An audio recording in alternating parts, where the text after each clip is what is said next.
Thank you. Right.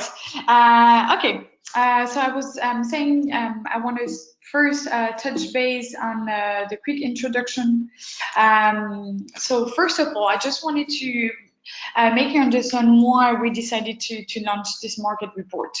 So, what we've come across on a daily basis is that market intelligence department are asked to do more with less budget, less resources. So that's why it was important for us to understand how our market intelligence team organized and how do they fit in today's modern organization.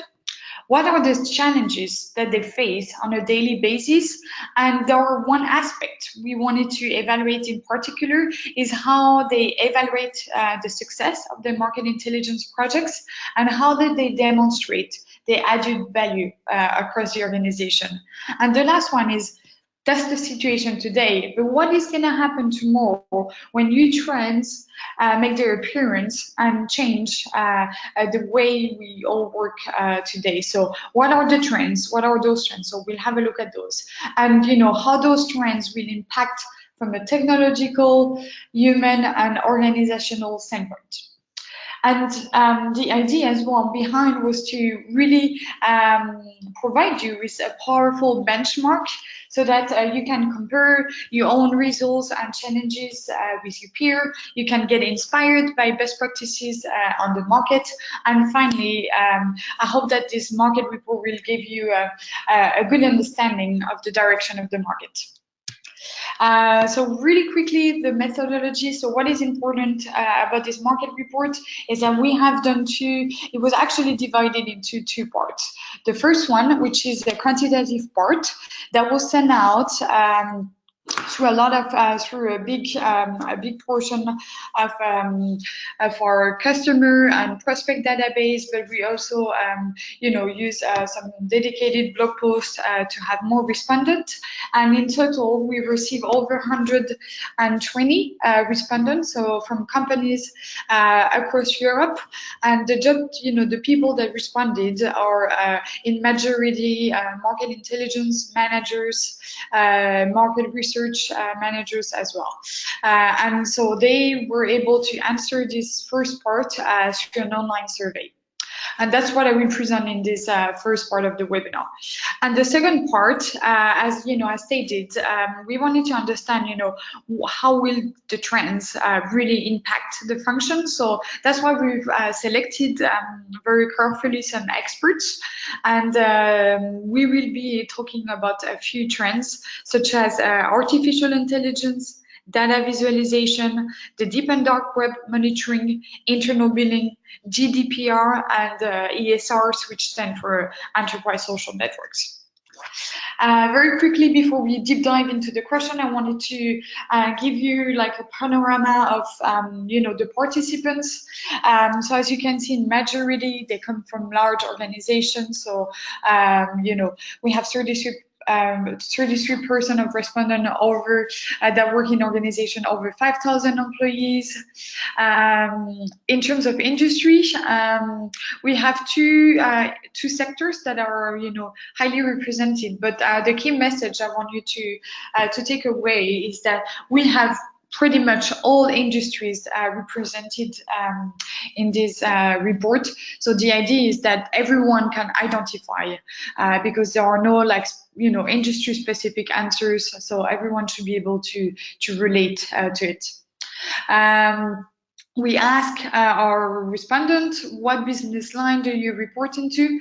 And, as no surprise, 32% we actually report into the marketing function, followed by the strategy and the e-commerce functions. And finally, we ask our respondent, do you manage a budget? And 72% say that they actually do. And then we wanted to understand, how big is this budget? And as you can see, in majority, over 50% it's less than 50K. But then we have a few people, we have about 40% that are over between 50 and 500K budget. Okay, so let's now have a look at the market intelligence function in modern organization. So the first questions, one of the first questions we ask is, do you invoice all the business units for the use of licenses and services? It's called as well as internal billing. And what is interesting to notice is that yes, we have a majority of no, with 57%, but the yes is actually growing, because in 2012 we conducted a similar benchmark report, and actually at the time there was only 20% that said yes. So we can see that it's actually the internal billing is actually getting more and more popular, and we'll address that topic in the last part of the webinar, which is the interviews summary. Then we ask, what's the size of your market intelligence team? As you can see, a majority, it's like small teams between 2 and 5 people. And obviously, we can notice a strong correlation between the organization size and the number of employees within the market intelligence department, which is, and that makes sense, that the larger the company is and the greater human resources are. So I'm going to really deep dive really quickly into the figures. There are a lot of figures, so I don't want to, list them all, because that would take forever, and then I don't think you would remember everything. But just for your information, I will provide you with the full slide deck at the end of the webinar. So I think we.CONECT will send you all the content. So don't worry about maybe taking notes. Everything will be shared later on. The next question was, what profile is the most represented within your team? And, I wanted to share with you 2 key takeaways. The first one is that we see that the market intelligence profession is actually changing.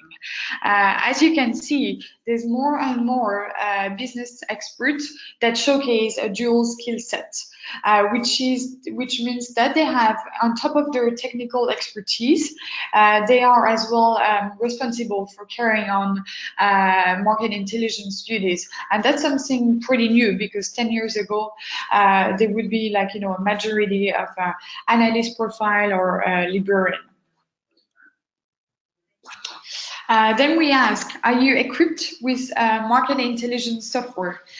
So 56% indicated that they are. And what was interesting for us is to understand why 40% are non-equipped, and we asked them, what's the reason?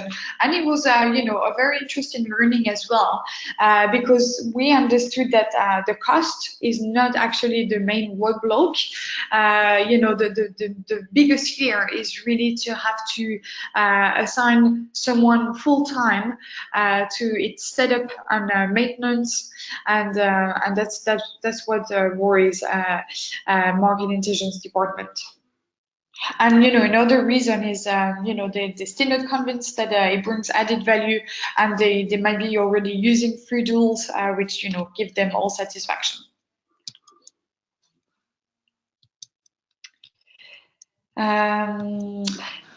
We ask, what are the most used communication channels, in order again to get a full picture of deliverables that are used by the profession.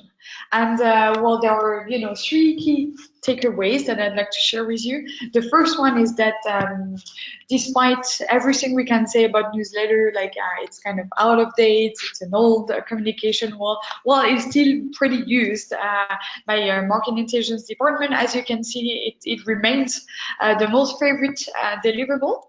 And something I wanted to mention is that ESR, so enterprise social networks, actually appear now in the top 5 channels of the communication channels that are used by our respondent. And last one, which was a bit of a surprise for me, is that the dashboards are actually underutilized. As you can see, only 10% of them use them to disseminate strategic information.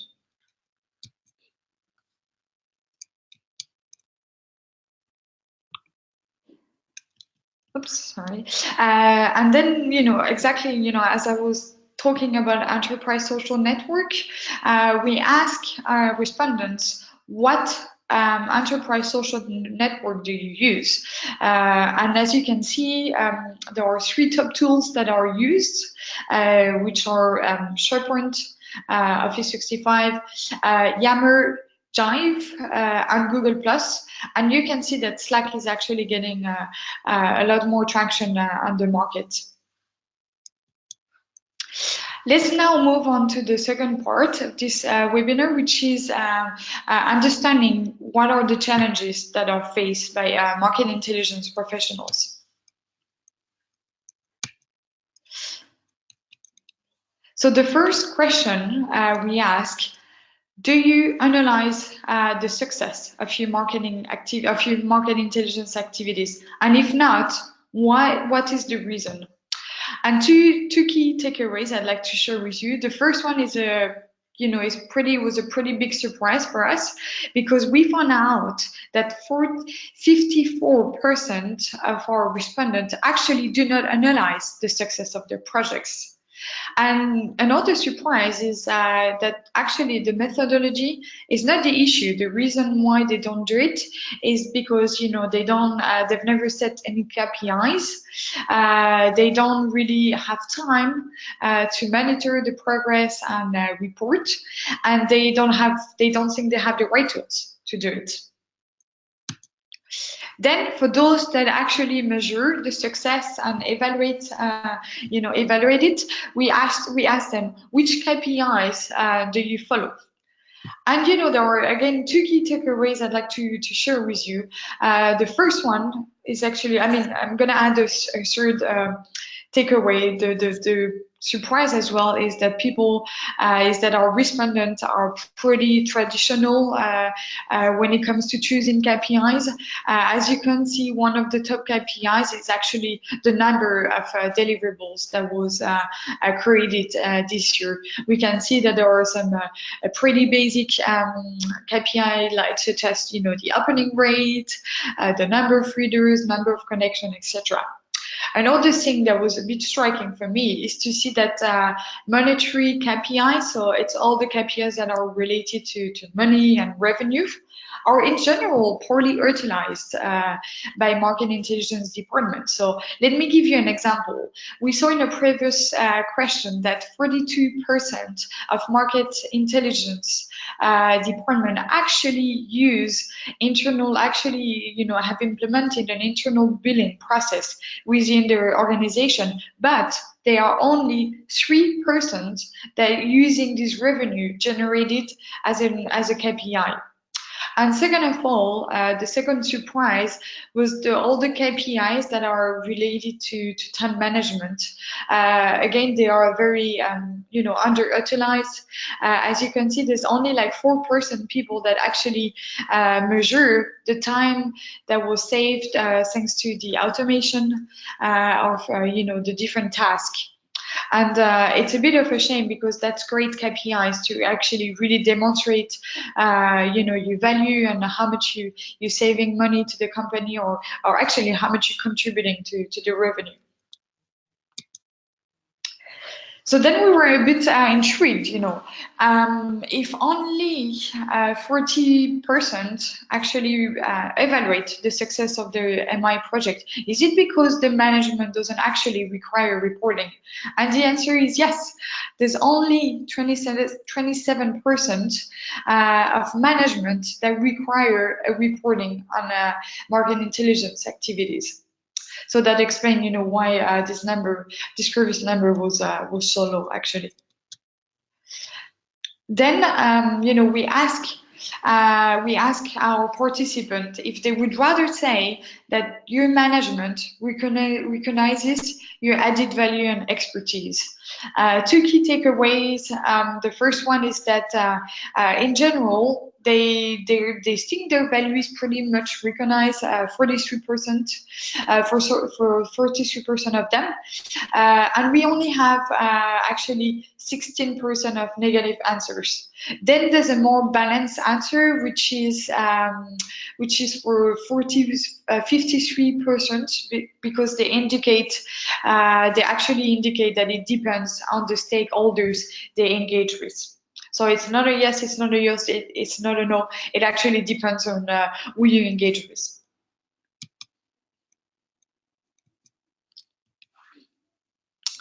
Then we ask them, do you think that your recommendation analyses are taken into consideration in the decision-making process in your organization? Two key takeaways is that it's a feeling that's rather positive for almost 50%. As you can see, they all say frequently, most of the time. And for 22%, they evaluate that it's not enough, a reality. 11% that say it's too rare, and sometimes it actually never happens. So they actually never none of their recommendations are taken into consideration by their organizations.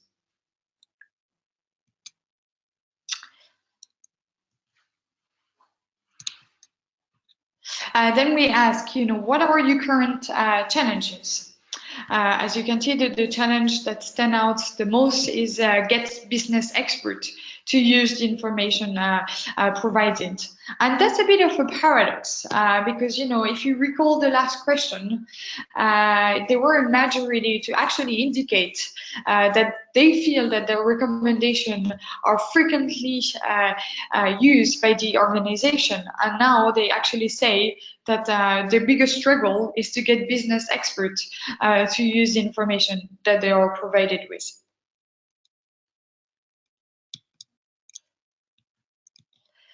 Let's now have a look at the future of market intelligence and what are the trends that our respondent can foresee in the future.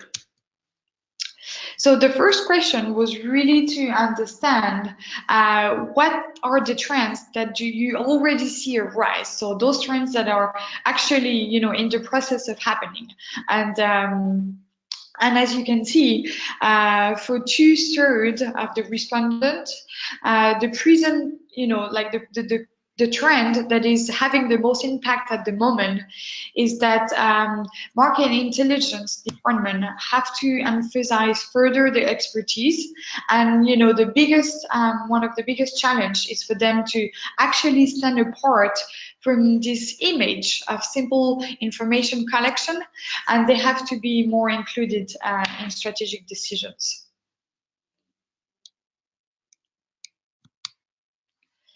Then we ask, which technologies, regulations do you think will have the most impact on market intelligence? And with no surprise, the first trend is actually artificial intelligence. Second comes the data visualization, and then third we have GDPR, and the last one is actually the ability to connect your market intelligence platform with all the business tools such as CRM or enterprise social network or intranet or etc.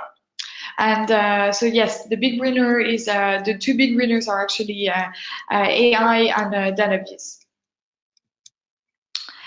So now we ask our participant, how do you expect technologies to affect market intelligence? And that this something that is really interesting is what actually stands out is a very positive vision, because as you can see, there's only 3% that indicate that technology might replace the function in the long term. While 97%, if you combine all the answers, indicate that somehow it will make their jobs more relevant, because again they will some of their tasks will be automated, so they will have more time to focus on more added value tasks. They will again, they think that artificial intelligence, for example, won't be able to replace them, because what they deliver at the end is analysis, and analysis cannot at the moment yet be replaced by artificial intelligence. So that's why this the strong, positive vision that actually emerged from this answer. The question now was really to look at competencies, and I get a feeling from market intelligence professional how they think they will have to adapt from a skill set standpoint. And for 34%, they think that they will be asked to be more focused actually on analytics. Since some of their work will be actually automated or become obsolete because of artificial intelligence. And for 25%, one of the stake as well for them in terms of skill set will be to really develop data visualization skills.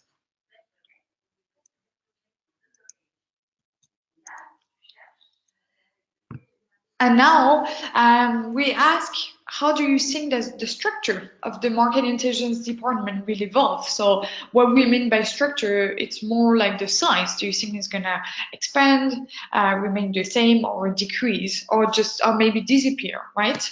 And again, two main key takeaways I'd like to share. The first one is that 58% think that the key to success is to work more closely with business units. So for them, they don't anticipate to either reduce or increase. They just think that if they want to sustain in tomorrow's organization, they will have to work more closely with business units and not work as a silo. And actually, this again a strong position, a strong positive feeling that comes out, which is that only 14% assume that that market intelligence department will either shrink or be will completely disappear, as you can see right here. And there's even, some for 23%, some are extremely positive and anticipate that market intelligence team will actually grow and get bigger because, it will become even more important to accelerate the decision making in a big data context. And then the last question of this market report, at least the quantitative part, was what's your sentiment about the future? Are you worried? Are you optimistic? Tell us about it, how you feel.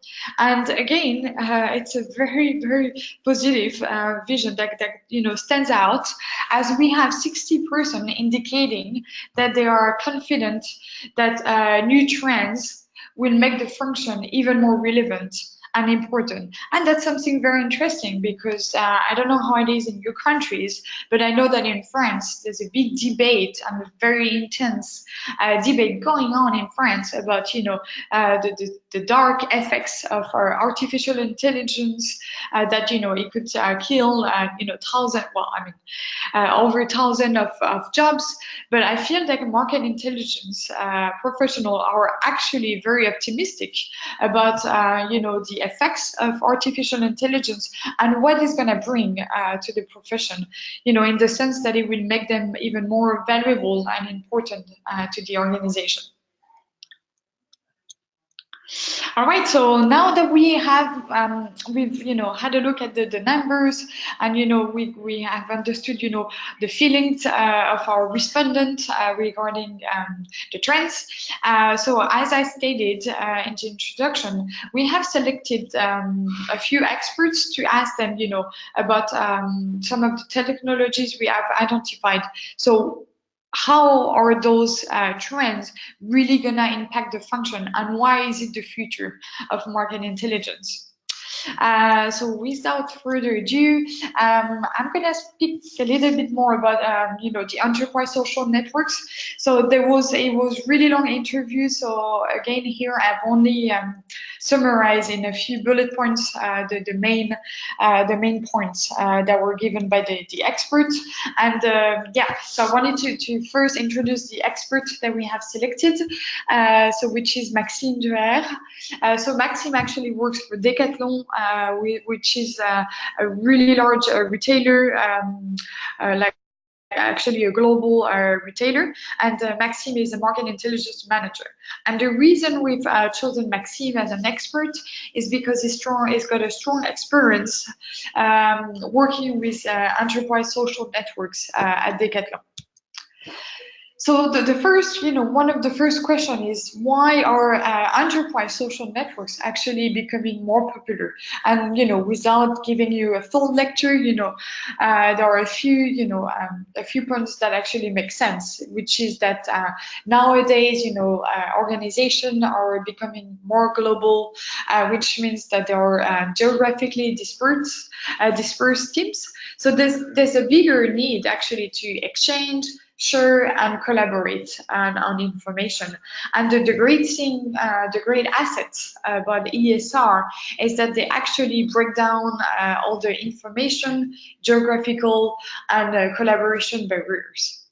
And for Maxime, the way our expert sees the value of enterprise social networks in the future is that, he actually likes to make a comparison, which is that yesterday, as a market intelligence professional, what you would do is actually just, send newsletters to large audiences. Sometimes even the topics were not even always relevant, but that's what you would do because that's all that existed.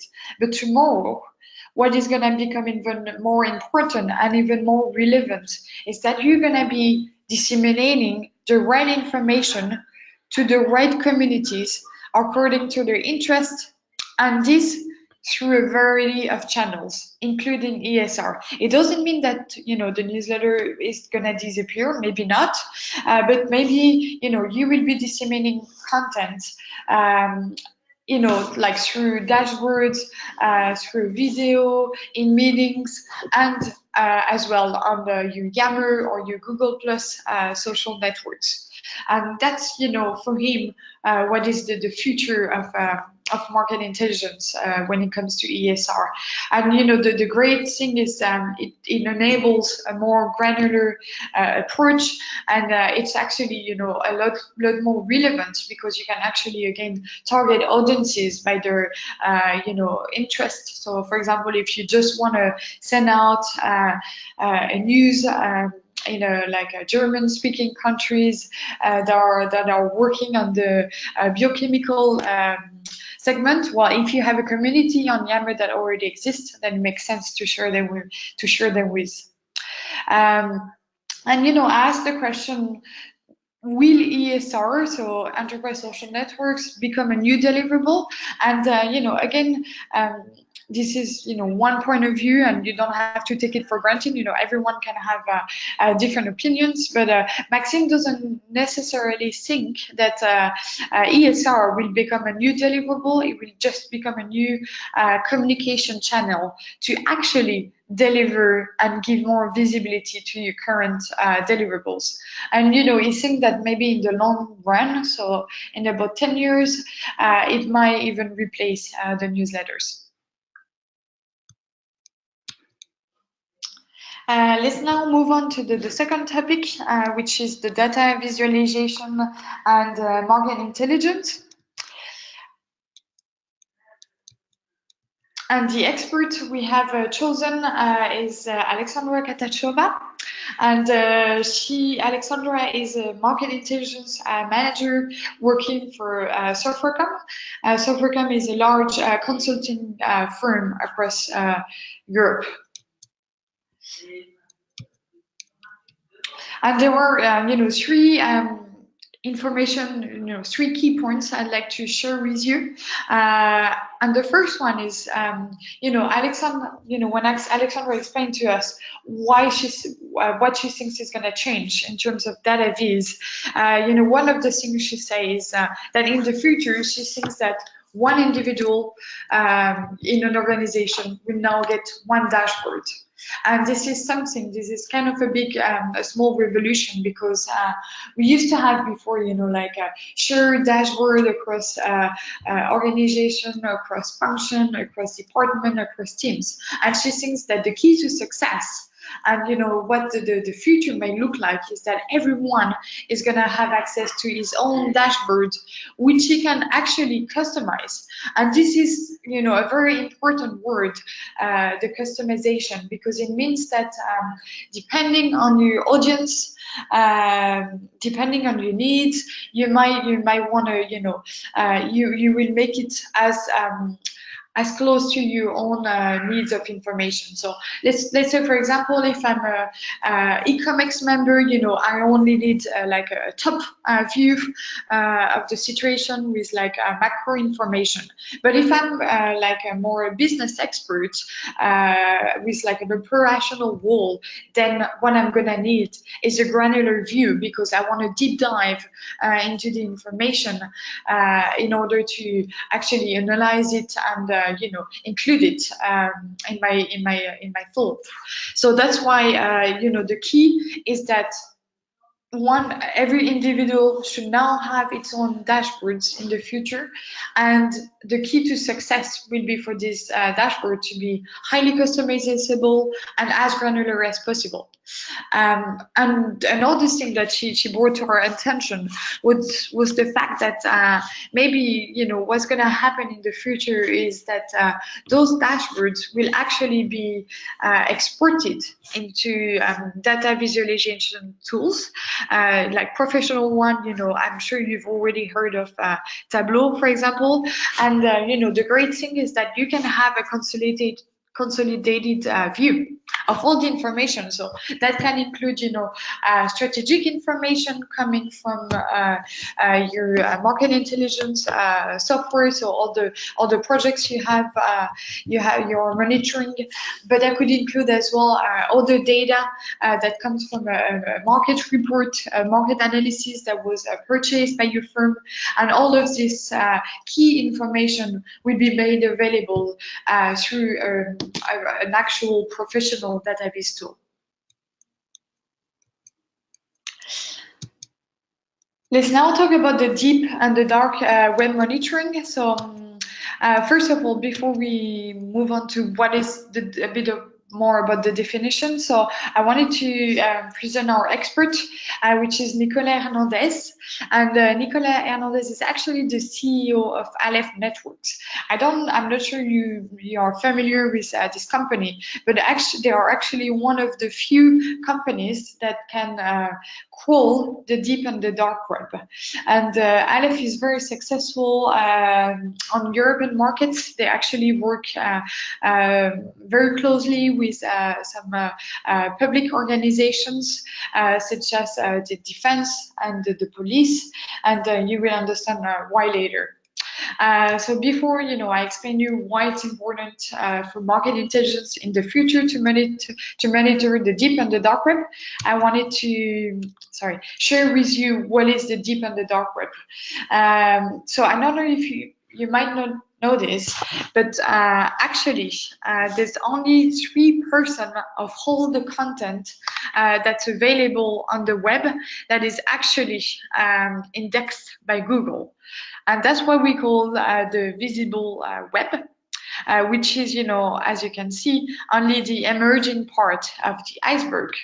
But if you actually want to call what's under the water, it's what we call the invisible web, which is made of the deep and the dark web.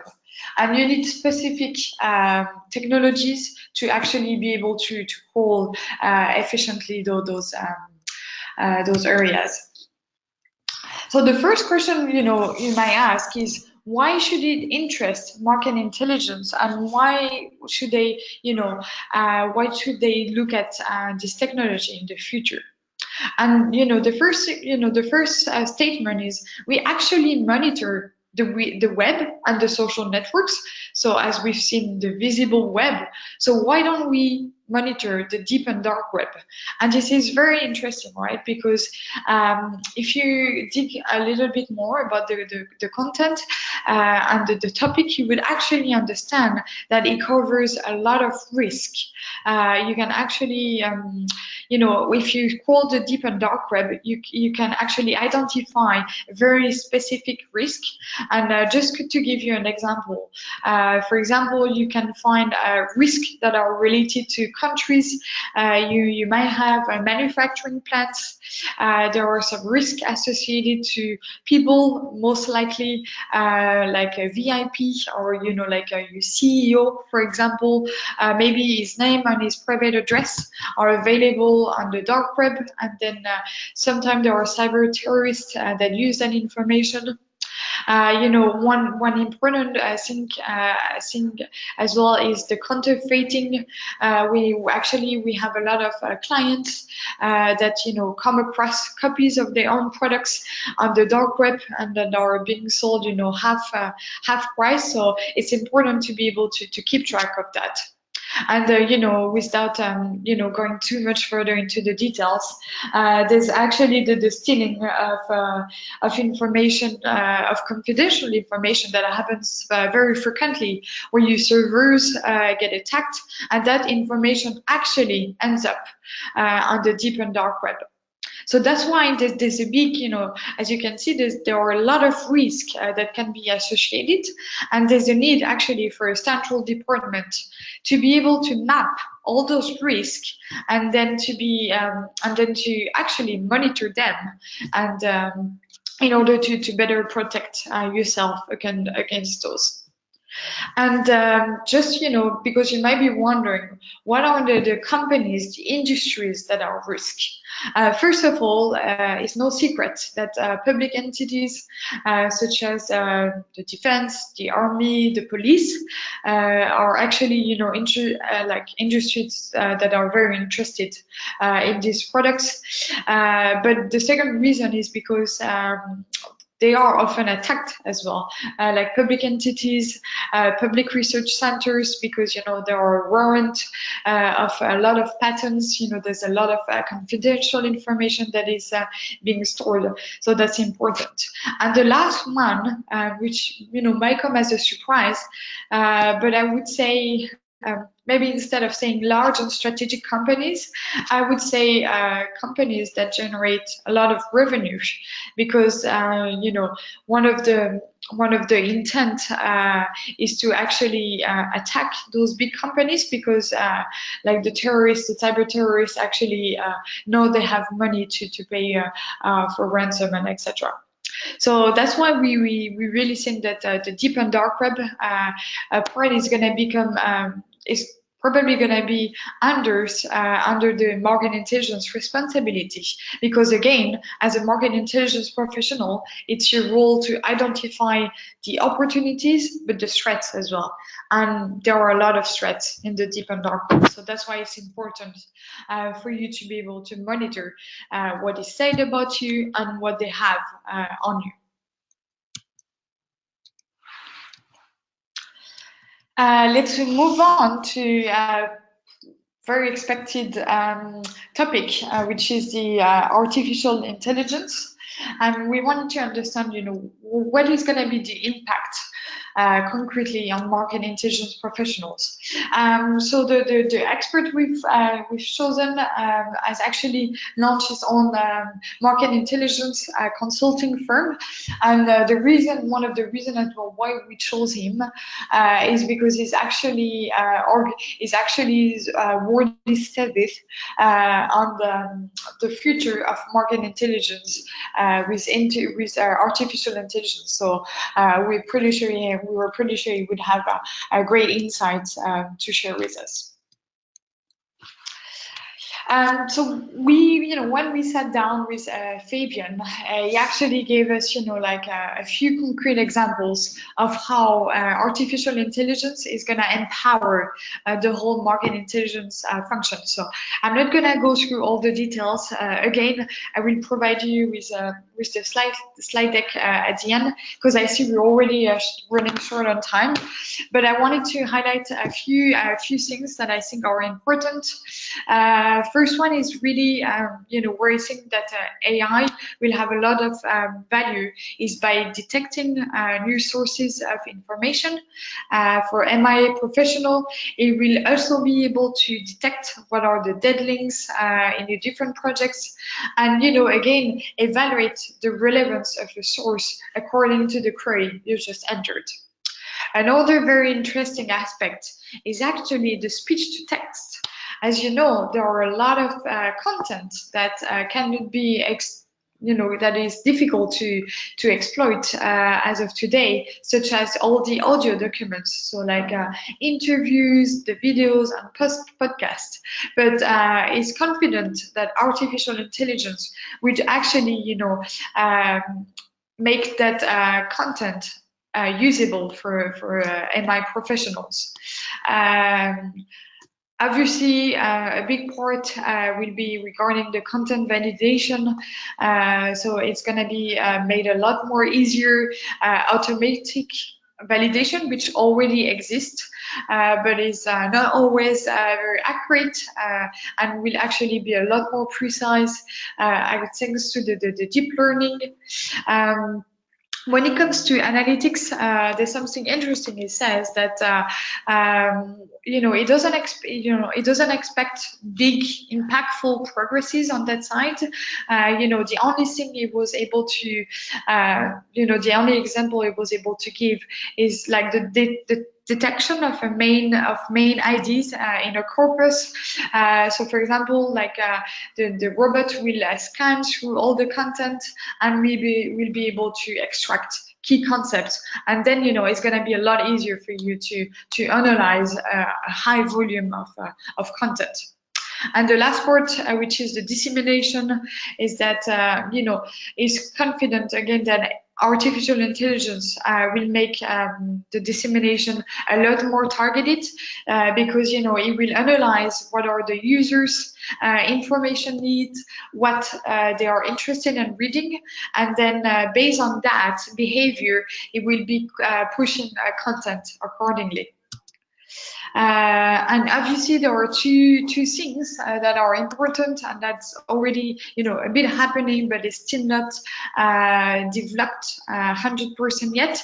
Is the logo recognition. So imagine today you will be able to scan, for example, if there's a big trade show that you're attending and you want to scan all the logos to see, for example, if your competitors was attending the trade show, where they were, etc. There are big progresses that are expected to be made in the field of automatic translation, and again, you will be able to enlarge the scope of your market intelligence projects. So that's really a great news for professionals. So just to summarize the impact of artificial intelligence is that it will really help market intelligence professional tap into the unstructured information, which was until now unexploited mine of information. So which means more content to be able to call and qualify. It believes that it's gonna AI will actually provide recipients with more qualified information. And actually, and the third part, which is predictable, is that it's gonna be a gain of time that will be reinvested towards more value-added duties, such as, for example, the analytics. And again, the analytics will always remain, a critical part of the job, and the market and the artificial intelligence want to have a big impact on that, because it needs the human touch for that. When it comes to GDPR, sorry, didn't introduce our expert because I see we are really running short on time. I'm sorry. I'm gonna do as quickly as possible. So Florence Gaulier, she's a lawyer, and she works in a law firm, and they are highly specialized in the GDPR information privacy field. So as you know, when it comes to GDPR, what is really important is to understand what are personal data, and you have to be aware that you might actually be already leveraging and sharing personal data. So for example, anything that might relate to the identity of a blogger, an influencer, a journalist, it could be any data that's referring to a person name in an article. Obviously, it's private profiles on social media that you can no longer share with your recipient.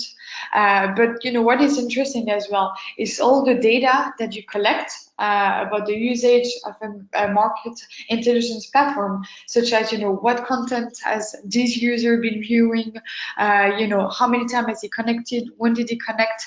All that data is actually now recognized as personal data. So to be able to manipulate it and to share this content, you have to make sure it's anonymized.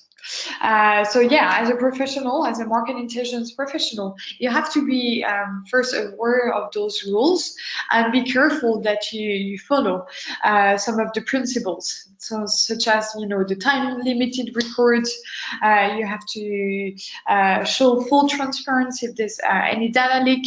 You have to make sure that you provide security and confidentiality towards the information you handle, etc.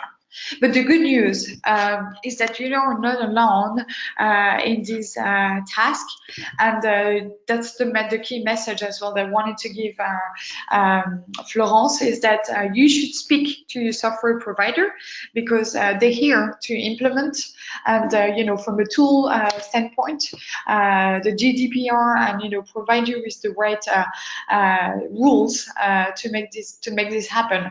And normally, if you work in large organization, there should have been a data protection officer that's been appointed. So you should speak to him to make sure that you actually are following the GDPR principles. And very last, I'm sorry, I'm just gonna need 1 more minute, is regarding internal billing, and we've actually solicited Maxime again, because he's implemented internal billing at Decathlon. Just in a few nutshell, in a few words. So internal billing, for those that might not be familiar, actually enables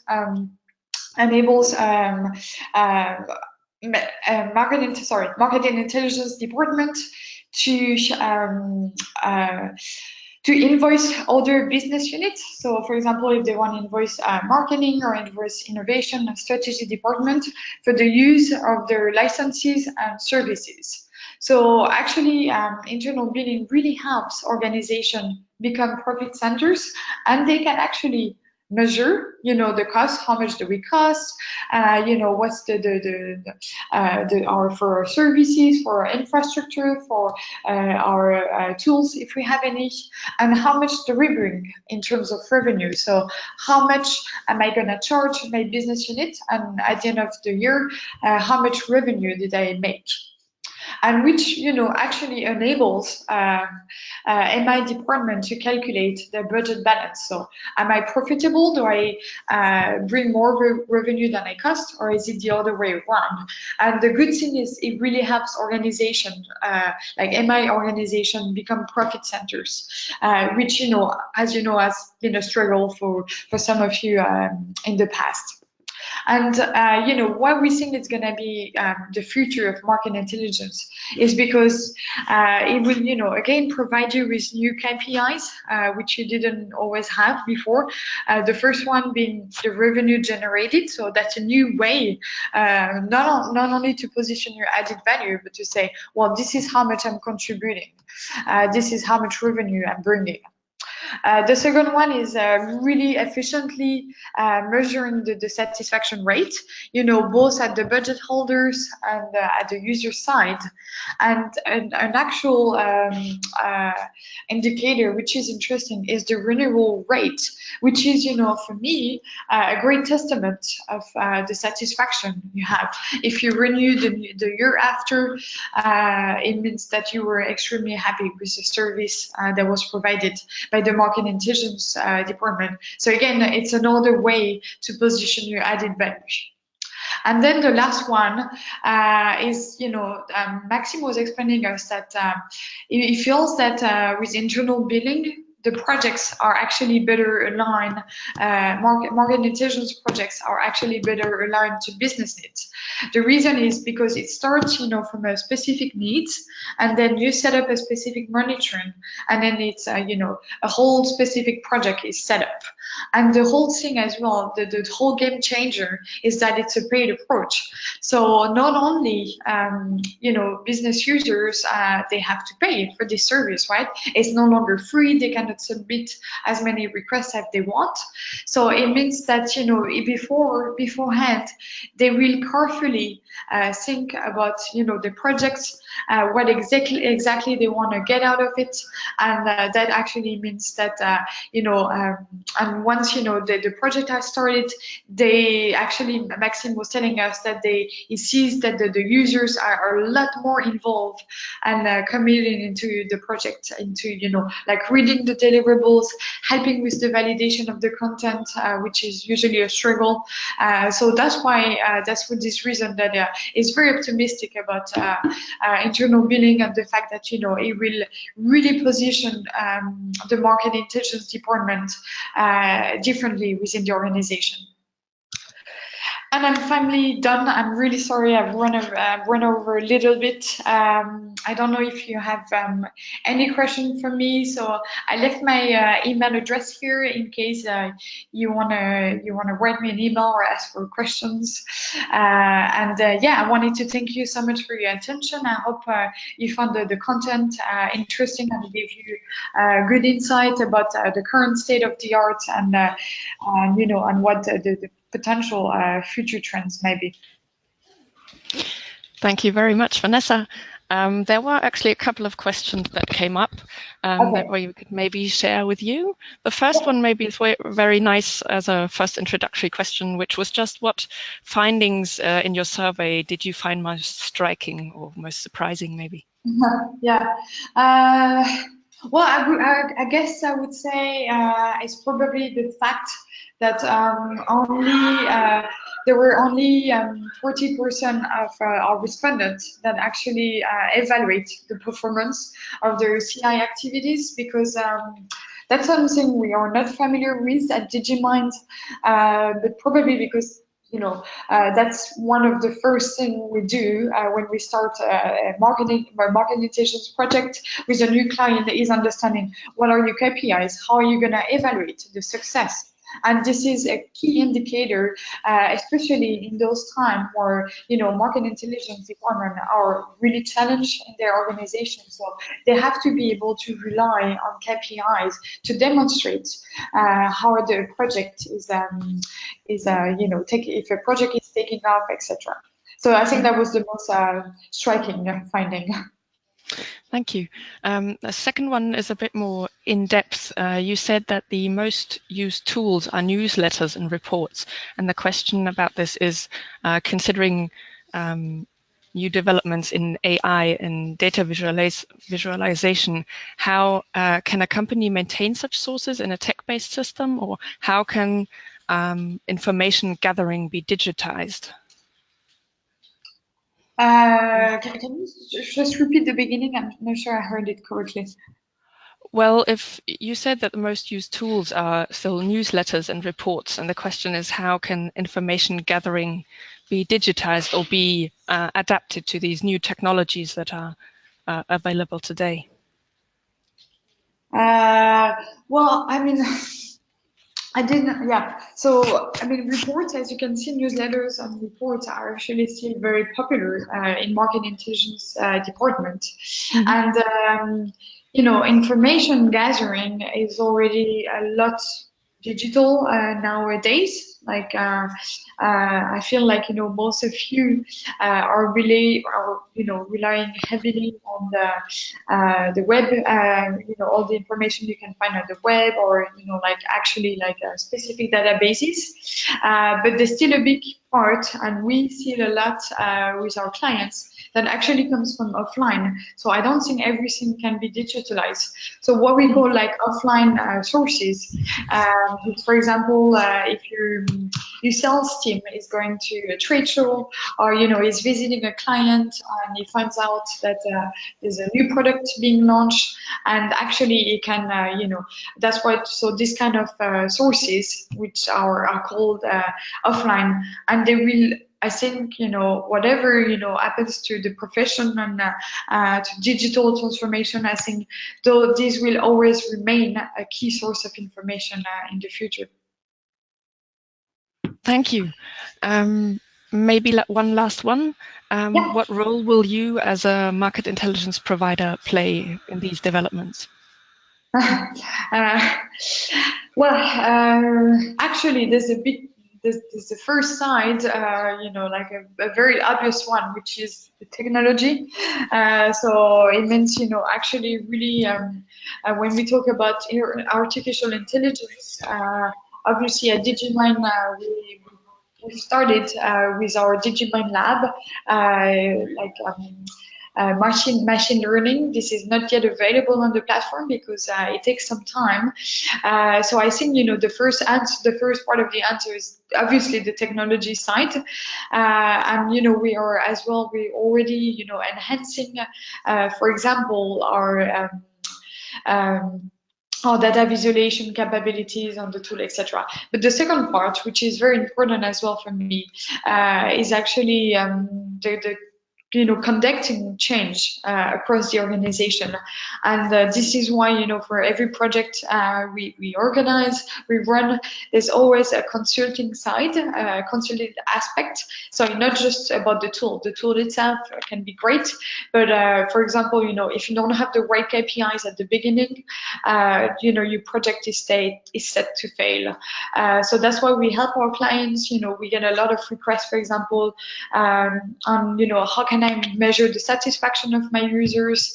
There's actually a big trend at the moment on the internal billing. So we have a lot of our clients that come to us and say, look, I'm interested in internal billing. How can I implement it in my organization? So I think a part of our responsibility is to understand how the market is evolving and how we can better help and prepare our clients for the next step.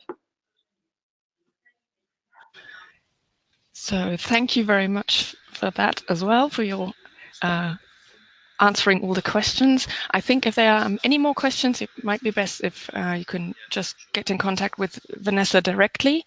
And we come to an end of this webinar now. I would like to thank you again, Vanessa, for sharing all the in-depth information. And thank you as well to all the participants who are tuned in. You will be receiving a recording of the session very soon. So for now, I would just say goodbye and wish everybody a nice day. Have a great day. Thank you so much.